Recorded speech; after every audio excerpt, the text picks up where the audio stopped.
고린도전서 1장 22절부터 25절 말씀입니다. 제가 읽겠습니다. 유대인은 표적을 구하고 헬라인은 지혜를 찾으나 우리는 십자가에 못 박힌 그리스도를 전하니 유대인에게는 꺼리끼는 것이요 이방인에게는 미련한 것이로되 오직 부르심을 받은 자들에게는 유대인이나 헬라인이나 그리스도는 하나님의 능력이요 하나님의 지혜니라. 하나님의 어리석음이 사람보다 지혜롭고 하나님의 약하심이 사람보다 강하니라. 아멘. 오늘 말씀은 하나님의 능력이라는 말씀으로 함께 은혜를 나누고자 합니다. 하나님의 어리석음이 사람보다 지혜롭고 하나님의 약하심이 사람보다 강하니라. 이 말씀이 참 맞는 말씀이죠.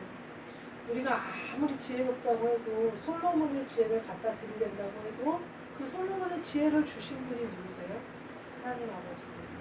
또 하나님 아버지가 우리가 아무리 강하다고 해도 그 하나님 아버지가 창조하신 이 세계를 바닷속조차도 들어가지 못하고 산 위에도 히말라야에도 산소가 부족해서 올라가지 못하고 우리는 정말 연약한 존재예요. 근데 하나님의 지혜와 하나님의 능력이 그리스도에게 있어요. 그리스도가 바로 하나님과 우리를 연결시켜 주시거든요. 성령님이 하나님과 우리를 연결시켜 주시는데 그 성령님이 그리스도세요. 그러니까 하나님의 능력과 하나님의 지혜가 우리에게 오셔서 역사하실 수 있는 길이 뭐냐? 그리스도밖에는 없어요. 예수 그리스도밖에는 없어요. 그리스도 예수밖에는 없어요. 이 그리스도가 우리 안에 오셔야 된다는 거예요. 제가 세상을 살면서 보니까요, 정말 모든 것의 우선순위가 돈인 사람이 있어요. 그래서 인간관계도 돈에 좌우. 그래서 누가 밥을 사달라고 그러거나 누가 이렇게 너 뭐 잘 벌었으니까 뭐 어쩌고저쩌고 하면 그거 싫어서 그 사람 안 만나요. 돈이 싫어서 안 만나요. 그 돈이 모든 거의 기준이에요. 그 사람이 잘난 것도 돈이 있으면 잘나고 돈이 없으면 못 나고. 누가 그러더라고요. 돈이 있으면 동생도 형이라고. 돈만 많은 동생도 형이 된다. 돈이 위주가. 그 사람들은 어떻게 사냐면요, 돈 버는 거에 목숨을 걸어요. 그래서 뭐라고 얘기해야 될까? 고생하는 거를 돈을 벌잖아요. 고생이라고 생각 안 해요. 그리고 자녀가 희생하는 거를 돈이 들어오면 희생한다고 생각 안 해요. 제가 보면서 참 신기하더라고요. 굉장히 헌신적이고 자식들에게 잘했는데 돈을 벌기 시작하더니 자식들을 자기네들 밑으로 들어오게 해서 일을 시키면서 좀 젊은 애들이니까 좀 그냥 자기네들이 날아가게 놔두면 좋으려만 거기서 하면서 돈이 들어오거든요. 네, 젊은 애들이 움직이기 시작하니까 돈이 들어오고 아이디어가 좋고 하단 말이에요. 그러니까 그거가 다 된 거예요. 그러니까 근데 솔직히 좀만 미래를 하긴 뭐 그래도 뭐 물려받아도 뭐 그렇겠지만 하여튼 돈이 우선이 되니까 그 외의 것은 못 보더라고요. 참 신기하다 생각이 들었어요. 오늘 본문 말씀에 보면요, 유대인은 표적을 구하고 헬라인은 지혜를 구한대요. 그 말이 뭐냐면 유대인들은 표적을 구하는데 어떻게 유대인은 하나님이 이 땅에서 표적 보여주시는 것만 막 눈을 들고 하는 거예요. 예수님이 뭐라고 그러냐면 니네가 날씨는 분간할 줄 알면서 세대는 분간을 못하느냐 이렇게 말씀하시거든요. 날씨가 남쪽에서 바람이 불면 덥겠구나 그러더니 진짜 덥다. 세대가 이렇게 악해지는 것을 보면 천국이 가까이 왔다는 걸 왜 모르느냐 예수님이 이렇게 얘기해요. 아니 남쪽에서 바람 불어서 더워질 것은 알면서 영적으로 이렇게 뻔히 보이는 것은 모르느냐 이렇게 얘기하시거든요. 왜 모르냐면요, 이렇게 보기 때문에 그래요. 표적만 구하기 때문에. 왜냐하면 하나님이 모세에게는 표적을 보여주셨거든요. 돌판을 가지고 내려왔거든요. 눈에 보이는 거 만져지는 걸 보여주셨거든요. 회막을 그러니까 자꾸만 그것만 해달라는 거예요. 벌써 연계는 바뀌어서 얼마나 많이 변했는지 모르는데 우리가 지금 조선시대에 사는 거랑 똑같은 거예요. 그런 표적을 구하는 거예요. 예전처럼 그 조선시대에 우리나라에서 한양으로 과거 보러 오는 사람들이 어떻게 왔어요? 몇 날 며칠 주막 같은 데서 자면서 올라와가지고 한양에서 과거를 봤잖아요. 강 권사님 대학 다닐 시절만 해도 거의 하루를 기차를 타고 내려가야 목포를 도착을 했어요. 10시간 정도 타야 도착을 하고 막 이랬는데 지금은요 3시간이면 가요. 서해안고속도로 타고. 부산 같은 경우는요 KTX 타면 3시간입니다. 근데 우리는 아직도 조선시대를 타서 어디 주막을 들려서 산을 넘고 호랑이한테 잡혀먹지 않게 조심 이러고 있는 거나 똑같아요. 표적을 구하는 거는. 이미 성령님은 우리의 영혼을 깨우셨고 성령 충만을 하면서 그리스도 예수의 복음까지 주셨는데 나 방언 못 받았다고. 아니 그리스도 예수의 사람이 됐는데 방언 못 받은 거를 탓하고 있냐고. 방언은요 내 영이 기도하는 소리예요. 그냥 소리예요. 내 육신이 영이 기도하는 것을 내 육신이 소리로 내는 거예요.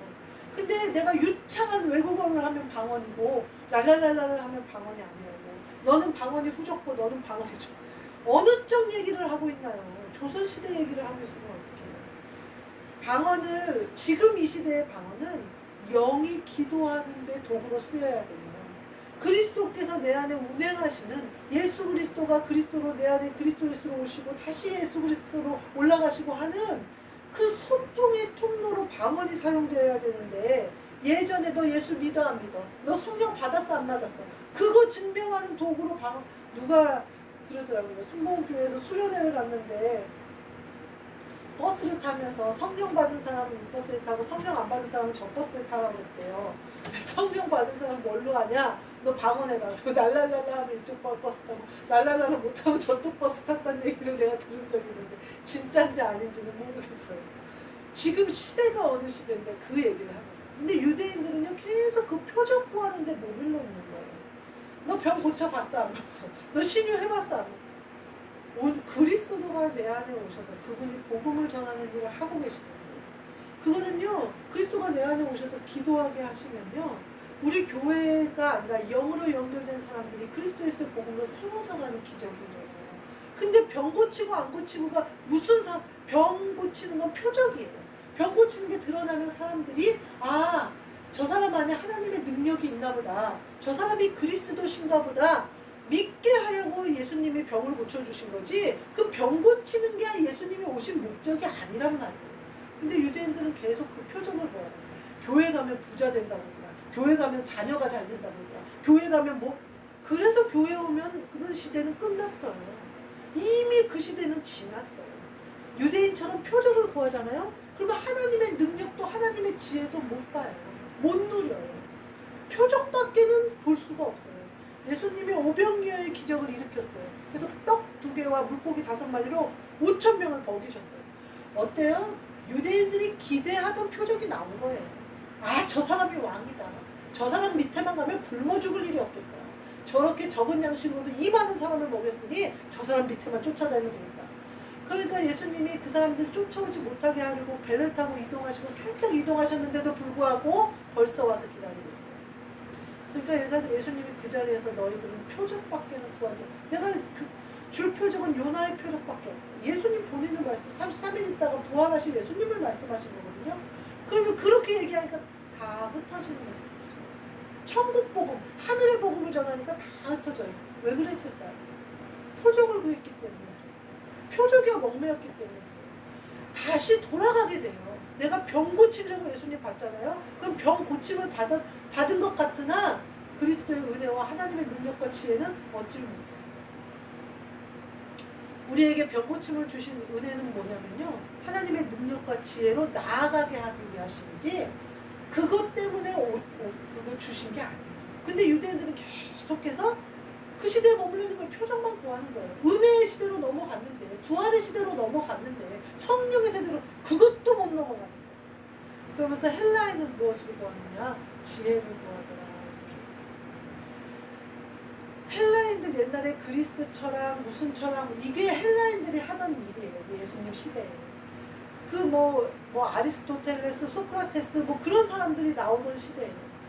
그 사람들의 말을 지금도 사람들이 얘기를 하면서 그때는 지혜를 논하는 것밖에는 할 일이 없었던 거예요.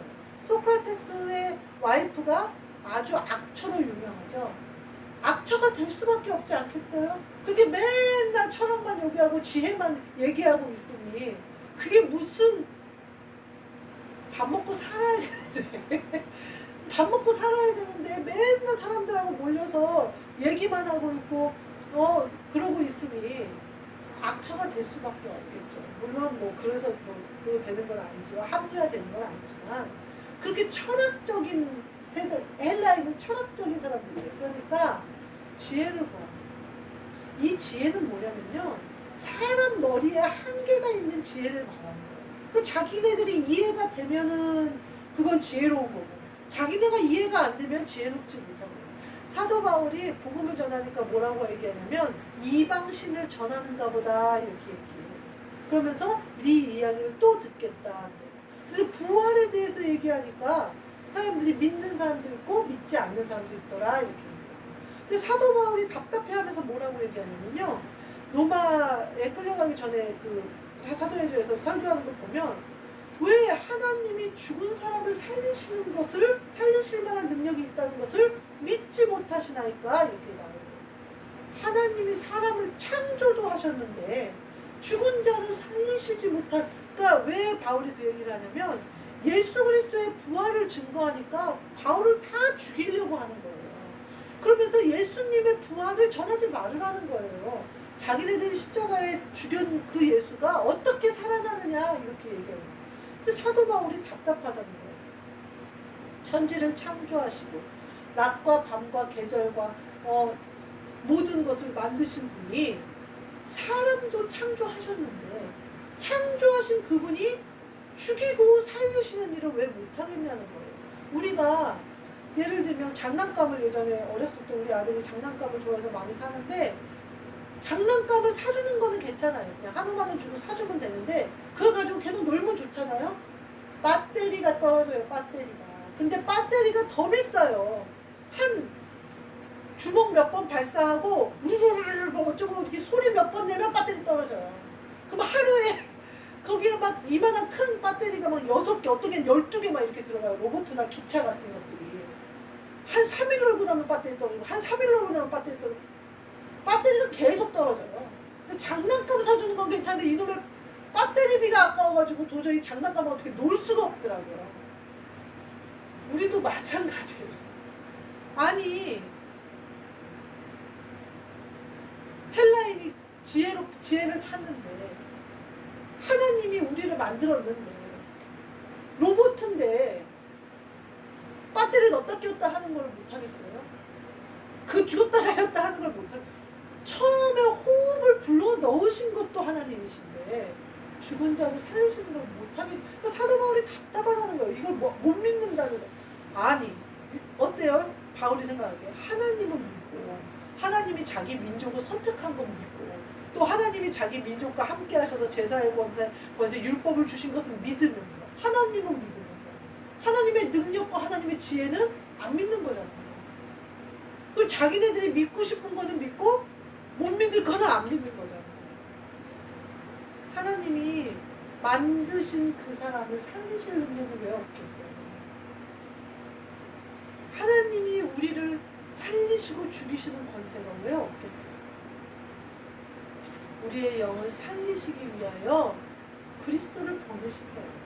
그거를 왜, 그게 하나님의 능력이고 지혜라는 거예요. 고린도전서 9장 24절에 보면 뭐라고 하냐면요, 운동장에서 다름질하는 자는 많은데 상을 받는 자는 한 사람이다. 제가 요번에 1년에 이렇게 벌어지는 일들을 보면서 나는 상 받는 자가 되고 싶어요.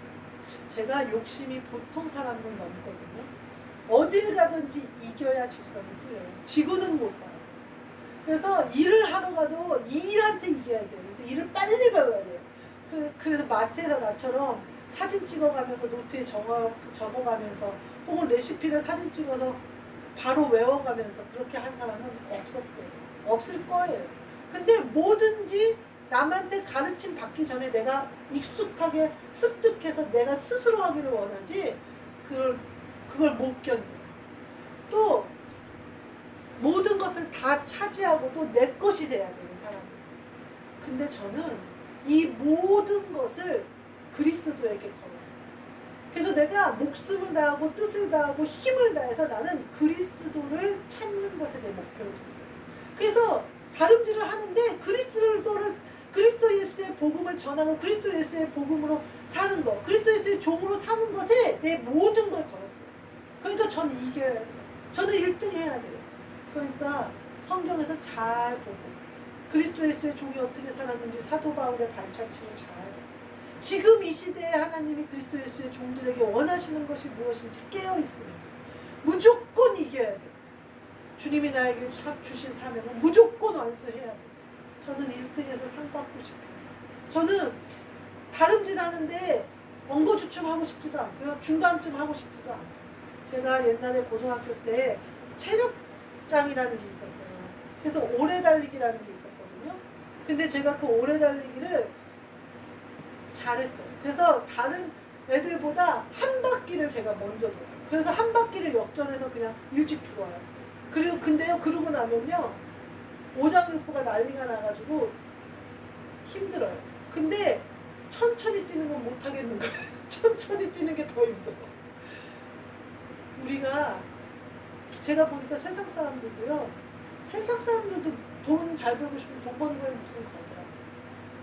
진짜에 걸어야지, 진짜에. 나는 그리스도께 걷는다고. 그래서 내가 1등 하겠다고. 1등 하고 싶다고. 하나님의 능력이와 하나님의 지혜, 그리고 하나님이 선택한 그들에게, 부르신 그들에게 이 지혜와 능력을 알게 하시고, 그리고 이 지혜와 능력 가운데 살게 하세요. 그래서 표적에 얽매이지 않고, 지혜에 얽매이지 않고, 내 한계에 얽매이지 않고 신앙생활을 할 수 있도록 은혜를 부어주시는 누구에게? 그리스도와 함께하는 분. 뒤에 보면요, 하나님의 하나님의 어리석음, 하나님의 약하심, 우리랑 비교도 안 돼요. 우리는 할 수 없어요. 우리는요, 세상 사람들을 이길 힘이 없어요. 제가 유튜브를 보다 보니까 양은요, 사람들과 함께 살지 않으면 죽는데요. 왜 죽냐면 털이 계속 긴대요. 근데 털을 사람들이 때를 따라 이렇게 잘라줘야지 살지, 털을 안 자르고 어디에서 이렇게 잃어버린 양이 있잖아요. 나중에 구해내보면 무슨 이슬이며 흙이며 진흙이며 지 분비물이며 몸에 막 이게 엉겨붙어서 그 양은 몇 킬로를 쥐고 계속 다닌 거예요. 그 털이 무게가 60kg이나 됐던가? 양이 그 60kg가 되는 털 뭉탱이를 쥐고 계속 돌아다닌 거예요. 그게 결국은 사람이 그거를 제거해주지 않잖아요. 그러면 그 털의 무게 때문에 그 양이 죽는데요. 우리도 똑같아요. 예수님이 우리를 양에다가 비유하셨잖아요. 우리는 계속해서 안에서 우리가 육신을 입고 있잖아요. 더러운 생각과 더러운 마음과 더러운 것들이 나와요. 그럼 예수님이 그때마다 발을 씻겨주시세요. 우리 털을 딱딱 밀어주시고 깨끗하게 해주세요. 그리고 목자가 되셔서 쉴만한 물가로, 꼬리 흐르는 대로 물가로 인도해주세요. 예수님만 쫓아가면 어때요? 편해요. 마음껏 먹고 마음껏 마시고 마음껏 자고 위험한지도 모르고 하나님의 능력과 지혜 안에 거해요. 근데 우리가 잘났다고 세상 보완하니까 나도 좀 성공할 수 있을 것 같단 말이에요. 내가 좀 똑똑한 것 같단 말이에요. 내가 좀 세 보인단 말이에요. 내가 세 보이고 똑똑해 보이는 거는 주님이 내게 은혜를 주셨기 때문이지 내 능력이 아니에요. 그렇다고 울타리 홀딱 넘어서 세상으로 가버리잖아요. 내 털 하나도 어떻게 하지 못해갖고 털이 엉겨붙어갖고 점점 털이 길면서 들어온 것이 더 묻으면서 무거운 짐은 나 홀로 지고 양이 그러고 이제 다닌다니까요. 그 유튜브에 보니까 털이 애 눈만 이렇게 보이고요. 털이 막 똥치처럼 막 이렇게 달려있더라고요. 근데 사람들이 그거를 기계로 가죽옷 벗기듯이 밀어주고 나니까 아이고 좋아갖고 얼마나 팔떡팔떡 뛰는지 몰라요. 우리도 마찬가지예요. 주님의 은혜와 사랑 그 밖으로 벗어나 버리잖아요. 우리의 죄악이요, 우리를 억누르고 우리를 짓눌러서 그 털뭉치처럼 말할 수 없는 무게로 왜 이렇게 하나님 내 십자가는 이렇게 무거워요 이런단 말이에요. 왜 십자가가 무거워요? 예수님이 같이 주는 십자가, 가벼운 십자가, 멍에는 가볍고 쉽다고 그랬는데 내가 울타리 뛰어넘어가서 사람 손 안 닿는 데 가서 털이 있는 대로 길어갖고 들어온 거 다 묻히니까 그렇죠. 우리가 지혜로 제거되지 않아요. 표적으로 제거되지 않아요. 오직 은혜로 그리스도가 임하심으로만 내가 제거돼요. 악한 것과 더러운 것이 제거됩니다. 우리가 이와 같은 은혜를 누리셔서 더러운 것 싹 벗겨버리고 그리스도를 믿음으로 하나님의 능력과 하나님의 지혜 안에 거하시는 저와 여러분이 되시기를 주님의 이름으로 축복합니다. 아멘. 기도하겠습니다. 하나님 감사합니다. 우리에게 그리스도를 주시고 그리스도를 믿게 하시고 알게 하셨사오니 이 하나님의 은혜와 하나님의 능력 가운데 거하는 우리 모두 되게 하여 주옵소서. 예수 그리스도의 이름으로 기도하옵나이다. 하늘에 계신 우리 아버지여, 이름이 거룩히 여김을 받으시오며 나라가 임하시오며 뜻이 하늘에서 이루어진 것 같이 땅에서도 이루어지이다. 오늘 우리에게 일용할 양식을 주시옵고 우리가 우리에게 죄 지은 자를 사하여 준 것 같이 우리 죄를 사하여 주시옵고 우리를 시험에 들게 하지 마시옵고 다만 악에서 구하시옵소서. 나라와 권세와 영광이 아버지께 영원히 있사옵나이다. 아멘.